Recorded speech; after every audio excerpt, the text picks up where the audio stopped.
jumps back, but Niski, oh my goodness, that was perfect! He can do something in this moment. Niski! As well, and now Mickey has to get away the shockwave. Misses once again. Hansama dead. Niski gets him in the back line, and Splice finally come online. Kasing with a perfectly timed chroma shift will keep his mid laner alive.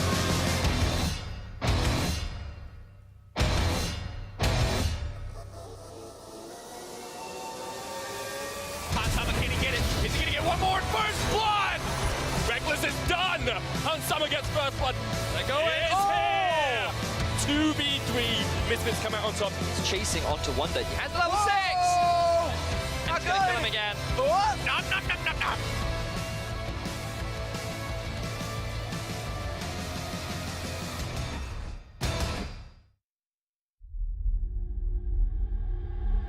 Fnatic topple G2 and are your spring split champions! 3 rookies prove themselves worthy of the top 4 in the EU LCS. A double kill from Perks! This guy is a madman! He can do it! Oh, Memento! You beautiful man! Yes, the Quadra! Gonna be a pacer for Kobe! It's time to find out who will rise. This is the EU LCS.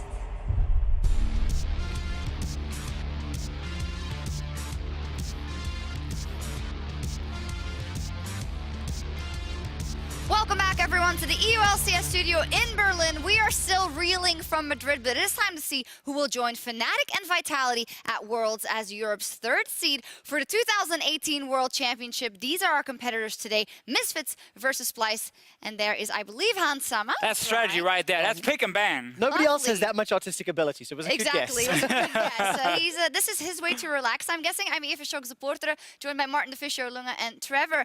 Quick shot, Henry.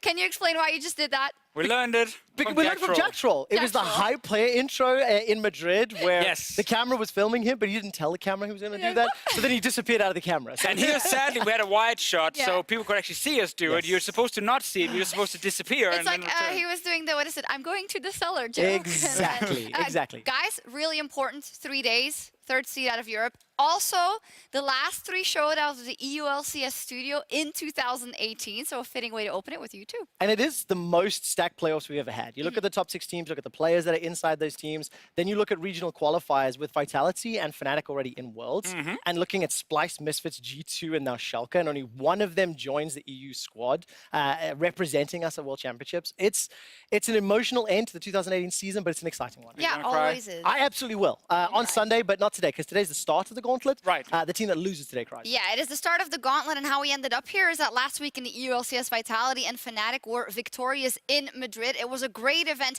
amazing fans, Spanish passion all around, and we are left with some great memories, rather, and hype moments, so let's take a look back.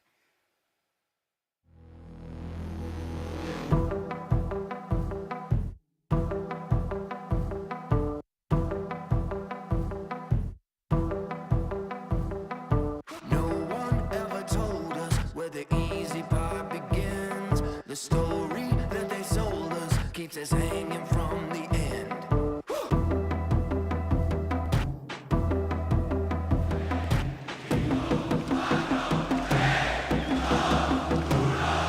Bienvenidos a las finales de la LCS Europea. Hola Madrid, ¿qué tal? ¿Cómo estáis?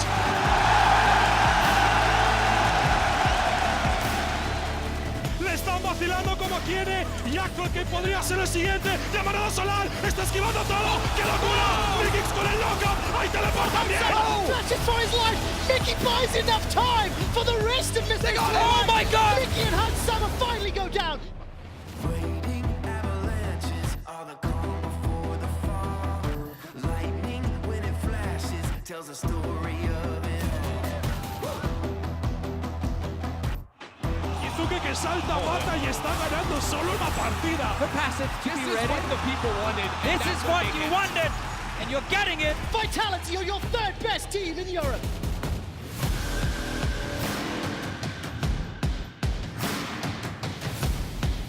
Todo preparado Madrid para que comience la gran final.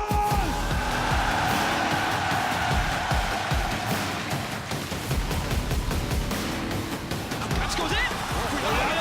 Se tira control, el daño de susto! ¡Es una locura! ¡Es una locura! Actually for the execute here, wants to go in. Flippo trying to start it up. That's going to be Mizuchachi taken out. Schalke now at a man disadvantage, but Upset's ulti comes in anyway. Va directamente por Shen. Wimbo que está bastante tocado. Se ha equivocado el Sergio 04. No tiene el tanque, no tiene a Chogat. A ver si se pone. 2-0. Fisura lateral. Kill para Lisandra. Shutdown que se lleva. Perfecta libertad. 3 seguidas para el Schalke 04.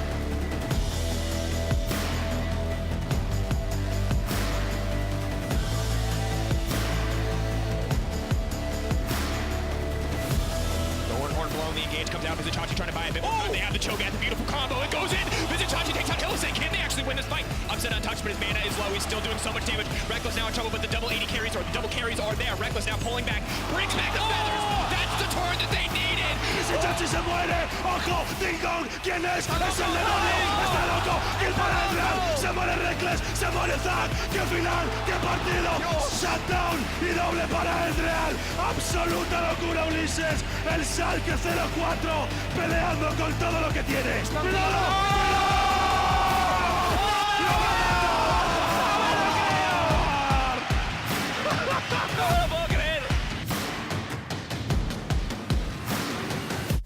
But Upset remains untouched. Sadly, Vander going to get cut down immediately by Reckless. Buys a bit of time with the stopwatch. Upset now looking for a little bit more.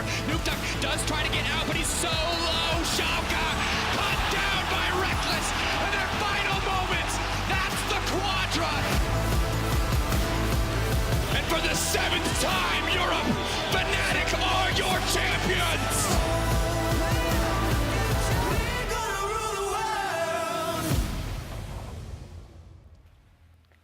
That final line couldn't be any better. We're gonna rule the world because they're going to Worlds as first seed Fnatic with their 7th title in the EU LCS. That seems like something that it will be very hard for anyone to ever come close. Well, G2 thought a year ago that they were going to do it and Yeah. actually beat Fnatic, but then Fnatic won both spring and summer.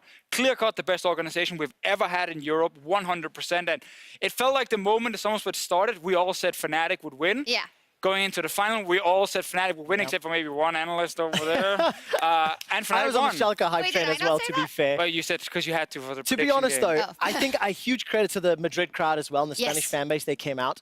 There's a lot of energy and a lot of volume that does come from a lot of European stadium events, but the passion and Yes. it felt like the feeling, the investment, the Spanish pride was in that stadium with us, and it was really exciting to share that with everybody. Yeah, I think maybe it was the fact that the split and previous splits, it was also close. So many teams had a chance to do great things, and we had a very competitive final and third place match where in the end Vitality won over Misfits. And well, you talked about predictions just a second before. With Fnatic's win, the Fisher also secured the title of Superior Analyst. Oh, yes, there we go. Because I have a tiny trophy for you that I have. Now it didn't seem For this proud to tiny do it. accomplishment. Tiny accomplishment. A one-man Horse race, only one I think above what they 80 say is a points. one-horse race. Yes. One horse race, I guess. Yeah. Is the thing to say. Show the camera your trophy. This is the one we've actually reused from Rift Rivals. Yay! Because I don't think we still haven't received it. They're keeping it because There we Europe go. They won. are. They That's are. it. No, but the Fisher, congratulations. What is your secret? That is 2 splits in a row, 82 points, Zyro 1 trick, second best Dane on the EU LCS broadcast. Pulsa. I think that's a nice summary. Exactly. Yeah, I mean, basically my secret's right there. I think actually one advice I try to give Vedius during this split is you can't just predict based on who's higher in the standings. you have to know. And that's kind of the thing What you guys Vedius at home kept don't doing. know is Deficio has had this exact speech every single week of every single EULCS split this year. I am so tired of hearing this mockery. Are you going to of a cry into my discussion. trophy? There's some tears coming into this? Oh, I hate that you Let's won. not forget the only reason why I'm tied with those other scrubs is because It I is was true. the only one who dared to gamble to beat you. All the rest were Yes. like, we're fine being second place. Well, Yeah. yeah. It's actually true. It's Shucks should be alone in second Honorary place. second. There we go. Thank you. The superior analyst has spoken. But now let's move on to the action coming up this weekend. As said, all jokes aside, super important weekend. Splice, Misfits, G2, and Schalke, they fight for the final seed out of Europe, going to the Worlds 2018. Now, for Splice and Misfits, it's going to be a tough road. They would have to win 3 best-of-5s. It really is. One and done. It's that simple. If you win today, you play tomorrow. If you win against G2, or if G2 wins, they play Schalke. The last team standing at the end of Sunday today represents Europe as the third seed. And when you look back at the two previous third seeds that Europe had, Fnatic last year had to play through the play-ins. They did phenomenally well 2 years prior to that. Origin also went as the third seed. Play-ins weren't there at the time, but they had very good runs. So it's not doom and gloom. It is a more difficult run. You don't get the optimal group seeding, most potentially. Sure. But you get extra games in the play-in, so maybe that's a good thing. However, in the history of EULCS regionals, no team that started in the first round has ever made it to Worlds. Sometimes they got all the way to the final best of 5, but they've never succeeded. So it's going to be really hard for Splyce and Misfits knowing that, okay, even if you win today, tomorrow, reset, get that other best of 5, reset again. That is not something that happens even in playoffs. It's really difficult because, again, you end up showing so many of your picks already in the first best of 5, and then you don't really have anything hidden for the second one. But if we're ever going to get a team going all the way from round 1 to Worlds, I think with how close these 4 teams are going to be and how competitive the gauntlet will be, this could actually be it. Like, no one really believed in the past that one of our first round teams could go all the way. Yeah. And I also think if you take what Fnatic was saying at the end of their winners interview and post-game lobby last weekend, they were heavily praising Splyce. Yes. It actually confuses me so much now. Yes, we haven't seen Splyce or G2 for 3 weeks. We know what Misfits looked like last weekend. We know what Schalke looked like last weekend. But the enigmas and the question marks of Splyce and G2, what are they going to prepare? What have they been practicing? Who have they been practicing? What is their mentality like? These are questions that Misfits have no time to, figure out because they're playing today.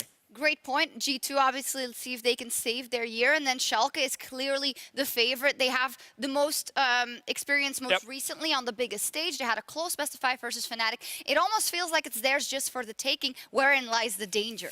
I mean, that's where it gets scary because it's very easy to get a little bit complacent maybe. Or maybe the players after losing the final are feeling very down and they have to pick themselves up. Yes, we will see what happens. As said, third seeds historically have done pretty good when they came out of Europe. We don't talk about that Splyce year. Hey, You just said don't talk about it. Yeah, you know what? They beat TSM in that one game. Though. That's all that matters. That's all that matters. But the winner here after this weekend on Sunday will get a spot at the World's play-in stage. That is going to start in South Korea in Busan on the 1st of October. So really, if you win here, it is straight to boot camping, to training, and almost immediately into the competition. As said, it will kick off with the play-in group stage first. Yeah, and of course, the play-ins is a group stage that is made up of 12 teams from around the world. The third seeds from most of the major regions, with the exception of Korea, will be there. Those 12 teams are divided into 4 groups of 3 teams each. They'll play a double round robin, and the first and second seeds from those groups will then advance to a best of 5 playoffs. We're going to be advancing 4 teams from playoffs to join the 4 groups in the World Championship. So it's a more difficult run. There are more games to play, but there are some benefits to that. I think if you look at Fnatic from last year, in my mind, because of some of those playing games, it helped develop their progression and development so they could make that miracle run to quarters. It can definitely help, but it is scary because you're playing against a lot of teams you don't normally get to face, a lot of players you're not used to playing against, not even in solo queue. So you don't fully know what to expect, and it is best of 1 at first into then a BO5. Things can go really wrong if you have a bad couple of days. I hope that won't be the case for the European team. They should be good enough to make it out. Yeah, a lot of the teams that are in the play-in stage, like a KLG, like a Gambit, just played at MSI as well. So they're kind of used to it. They're kind of used to that format. Some new names, Infinity Esports, coming in instead of Rainbow 7, who was thought to sweep the region, but we have a new representative. And then the Direwolves we've seen at MSI. Always get someone who will now start hyping the Australian team, saying, these guys will make it. Guys, I don't know about you, but I'm seeing Kaboom! this. I knew you were going to say it. I knew you were going to say it. Kaboom Alliance, if you are a newer viewer, go back and watch that game because we got kaboomed. World Championships was 2014. The worst year for Europe ever. That's a long time ago. But it is exciting because there are a lot of names and a lot of players that you can see amongst this roster that are familiar to the international stage, that are familiar to the play-in stages, and that in theory is going to set us up for some very exciting rivalries. Let's imagine a Schalke's in there or a G2's in there, potentially playing up against some of these teams. I love it. And I also always love the mix of all those teams we know from our own regions going up against the emerging regions. And you never... I always love watching Brazilian teams play. Yeah. And I always get scared because I don't trust Gonna in get European kaboomed. teams against Brazilian teams. Well, in any case, whoever emerges out of the play-in stage will be 4 teams who then go into the group stage in Busan as well. And also important of note is that the schedule is much more condensed than it was last year. Yeah. Everything will be wrapped up in about a month. That also means that it is really go time for these teams. If you finish play-ins a couple of days later, you got to play the best in the world in the group stage. Yeah, exactly. And Shucks, you talked about the best in the world. You can already see the teams that have qualified on this graphic.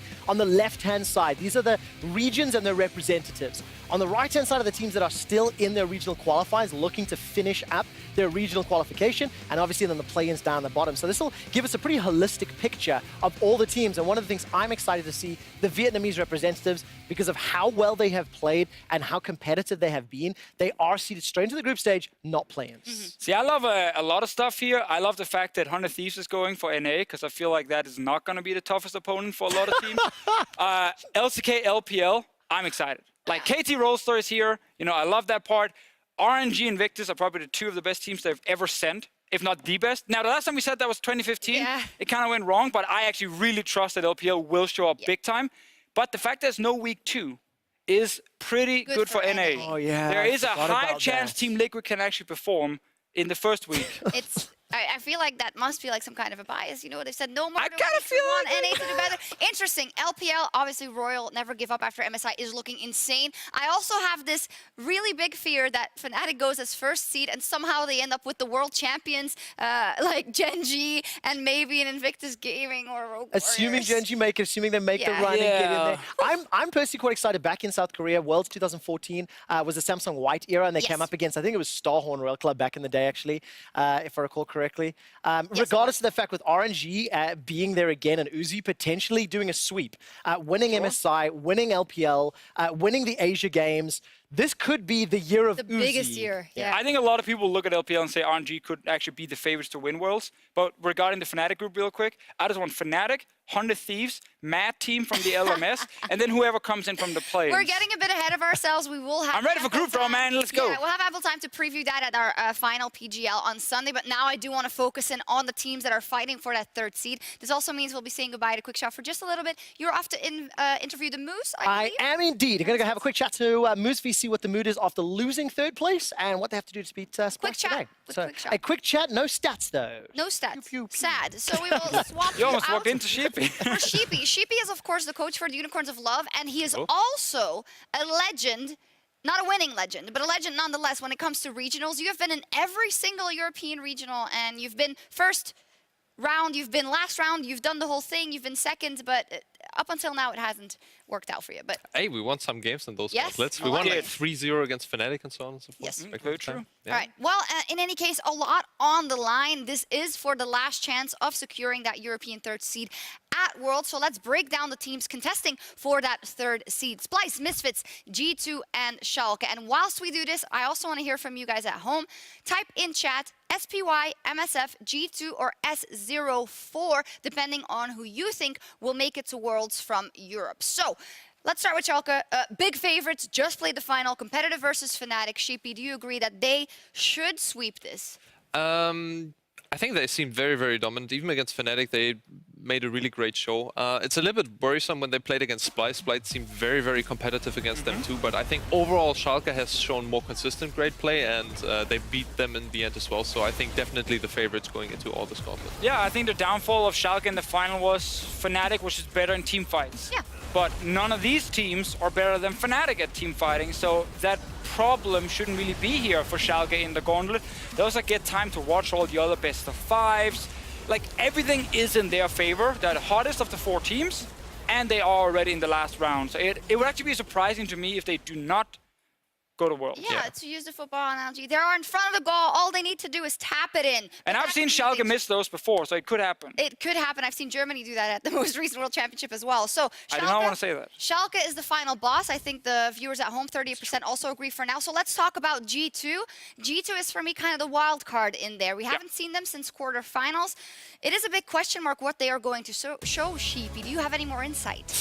Sadly not, but the way they went out with a 3-0 against Misfit is obviously spectacular. And yeah, really needing to show more from G2 because they've been such a strong organization the entire time. They were the kings back in the day, and yeah, they really need to reclaim some of this. And as an organization, they definitely aim for another and the last world spots that EU LCS has to give. So yeah, a lot of pressure on their shoulders, and I expect actually a lot. I mean, they can save the year, right? It goes to third seed, do well at Worlds. But I think, you know, in the documentary they released a couple of days ago where they kind of showed some of the problems from the quarterfinal game, you know, Perks was talking about how team lost their identity. Yeah. You know, when Funnelcom got removed after it was here for the first couple of weeks of the summer split, they didn't really have a strength anymore. It wasn't about team fighting, it wasn't about strong early game, like everything just kind of slowed down and fizzled out for this team. And now they've had 3 weeks. And they must have been able to find something. Is it hard camp mid lane? Is it pure carry tops? Well, yeah. Well, I mean, if you look at G2 and at their history, you would be inclined to say, okay, Perks, you know, it wasn't the best in summer, but this is where you can step up. And hopefully, Jankos is consistent throughout the best of fives they play. Because I think that, for me, is the key. If he can work together with Perks, they have a good chance. 100%. And TLDR, for all the teams, this is what their entire year hinges on. This is your main goal, Sheepy. It is the most important thing. You also know it with the Unicorns of Love, unfortunately not in the running. But if you don't make Worlds, you kind of sit questioning after, okay, well, what do we all do it for? Yeah, exactly. Because everybody here in the ULCS is super hard working. You wake up at 11 and you go to bed like at 12. And you think about League of Legends, you dream about League of Legends. So if you don't make it, it's a huge blow. I mean, we know it firsthand as well. Yes. And before that as well, in the top 6 teams, you're going into the gauntlet. You really want to, you know, it's the last chance. There's no other chance anymore. So all the teams are really fighting here for survival. So I really think it's the last chance. I also just think based on the organization names, how long some of these guys have been here, how much some of them have managed to win or at least go either far into playoffs, and how much they invested into big names.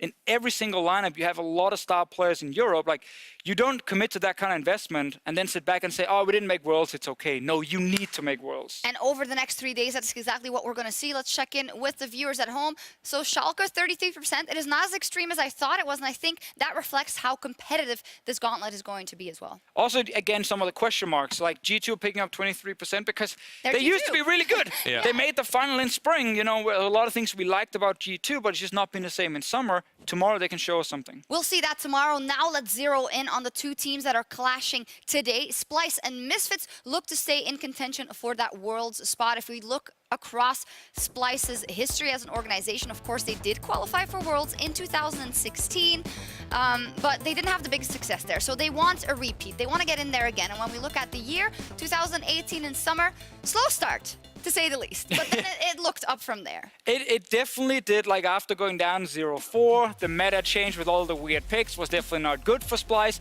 But at Rift Rivals, when they did, you know, beat Team Liquid after no one believed they could even do anything, they actually came back and started looking like at least a middle-of-the-table team with potential for a bit more. Yeah, they played the Heimerdinger bot lane. I think Team Yes, Liquid they did. didn't really know how to handle that, but overall Splice seemed after that way more dominant. Still losing against some of the top teams in H2K, but overall, you know, having... Don't mean to fit together, those two, but I'll take it. Yeah, but there we go. otherwise, you know, I think it's really, really important as well. And then Splice, I think more the recent wins are really the one that are outstanding. The 2-3 against Schalke, which was really, really, really A close. late season surge, and I think some of those players definitely have a bit of a playoff buff going on. Niski has a huge playoff buff going on, but the other players were able to step up in spring with their third place in the end, and now they did look very competitive versus Schalke. This is, of course, their season. It was up and down. It was extremely up and down. I believe after they actually took down Vitality in week 5, I started looking at them as like a potential top team. You know, I think they were going to keep winning games and get up there. But, you know, the loss to H2K, the loss to Schalke at the end kind of put them in that 6th place. And it kind of suited them based on this entire timeline. I think it was right. You know, it was right. It is just interesting because when they made Worlds in 2016, it was with a young lineup, a lot of new players. But for this season, they said we want veterans. We want big known names who's already playing a ton of games. That's what they got. Yet I don't feel like I trust more in the current Splice, even with the big names, compared to the young squad. And I think that's what they are proving today. They are fighting against like the history of the organization as well as what they've shown in the year, because there's nothing here that indicates to you that they are the team that should go to Worlds. However, a lot of pros have them tipped off as may be the guys to make the run because they start from the first matchup. What do you Yeah, and I think all the teams are really equal in what they are doing. Right now, we have none of the standout teams where you're saying, you know, Vitality plays super aggressive style. Fnatic really has sometimes those crazy ideas that they're executing, or teamfights that are doing extremely well. I think all the teams are kind of having the same style where they're trying to play this kind of team fighting. And I think that if Splice is well prepared, that they can really make the run all the way. Let's see, they are up versus Misfits. When we look at Misfits, they are looking to make their return to the international stage. Famously, in 2017, had a great run at Worlds, but it's been different this year with Senkux in the mid lane and Mickey X on support. In the first half of the split in summer, 9-0. All roses. Oh, yes. All rosy, rather. I don't know how you say that. Roses, flowers. Anyway, It was they win everything. Positive things. They won everything, and they seemed completely in sync, which makes it all the more weird that they completely collapsed.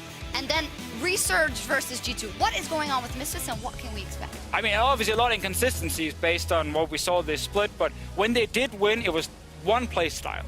And it really suited them, and it made it really difficult for other teams to play against them because they would lose bot lane against Misfits really hard. They would lose an early turret. You know, even Senkux were actually showing up on different carries in the mid lane, and everything just worked. Every player performed at an extremely high level, but the moment teams start figuring that out, Misfits never changed. Luckily, they didn't have to change to beat G2 because it was all about winning bot lane. And they did that And they very, did very very convincingly. really hard. But we then saw, you know, both in the semifinal and in the third place, when they had to do a bit more than just try and win early game, they struggled. I'm just going to cut you off for a second because we have Hussein Musfi standing by from Misfits, so I'd love to hear from him and about how he thinks they're going into this best of 5.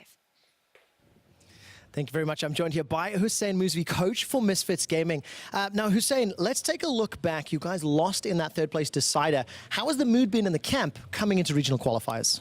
So we were all quite down on ourselves after that match because it didn't feel like we lost because of like one single mistake. We were just beaten by Vitality. So we took a good hard look at ourselves. We figured out, I think, what was wrong going to Vitality, and we're quite confident for this whole gauntlet. Now, completely different beast this time around, looking at Splice, a team we also haven't seen on stage for 3 weeks. How much does that impact your preparation?